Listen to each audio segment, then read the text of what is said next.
ఎన్నికల్లో భాగంగా తాడూరు మండల పరిధిలో ఇంద్రకల్ యాదిరెడ్డిపల్లి గ్రామాలలో ప్రచారం నిర్వహించిన మాజీ ఎమ్మెల్యే మర్రి జనార్దన్ రెడ్డి, మాజీ సింగిల్ విండో చైర్మన్ సమద్ భాషా, మాజీ సర్పంచ్ బొడ్డు రమణ, బాలగౌడ్ పార్టీ నాయకులు ఆయతోలు లక్ష్మయ్య, బాల వెంకటయ్య, ఎర్రోళ్ల మహేంద్ర, ఎర్రోళ్ల రాజు, ప్రసాద్, గూడెల్లి సాయిలు, బంగారోళ్లు భీమయ్య పాల్గొన్నారు. 5 నెలల తర్వాత వస్తే 5 ఏళ్ల తర్వాత వచ్చినట్టుంది. ఇలా మా ఇంద్రకల్ గ్రామస్తులైనటువంటి తండ్రి సమానులు తండ్రులు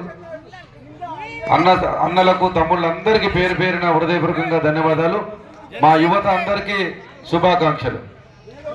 ఏం కాదని మనకు మనోడే పడు నన్ను ఏమంటాడు. ఇప్పుడు అందరు నన్ను ఆశీర్వదించడంలో తిట్టడంలో ఎవరు లేరు. అంతే కదా వెంకటేష్, అంతా అయిపోయింది. నా మీద కోపం పోయింది. ఒకడొకడు కోపం డాలో వీకి పీకింది. మీరు అనుకుండొచ్చు ఏంది పిల్లగాడు మొన్ననే ఓడిపోయా ఇక మళ్ళీ వచ్చిండే అని.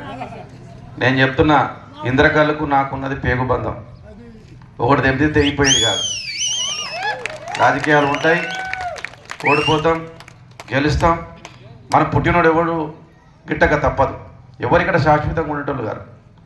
కానీ ఒక అన్న చెల్లెలు దూరం చేసుకోలేడు, ఒక తల్లి కొడుకుని దూరం చేసుకోలేదు, ఒక అక్క తమ్ముని దూరం చేసుకోలేదు, ఒక అన్న తమ్ముడిని దూరం చేసుకోలేదు, ఒక తండ్రి కొడుకుని దూరం చేసుకోలేదు, ఒక తమ్ముడు అన్నం దూరం చేసుకోలేడు.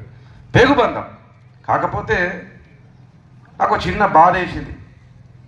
ఎవరు గెలిచినా గెలవకపోయినా కందనూరులో మాత్రం మర్రి గెలుస్తాడని కల్లబూర్తి చెప్పింది, అచ్చంపేట చెప్పింది, కొల్లాపూర్ చెప్పింది, పాలమూరు చెప్పింది, మక్తల్ చెప్పింది, నారాయణపేట చెప్పింది, కోడంగల్ చెప్పింది.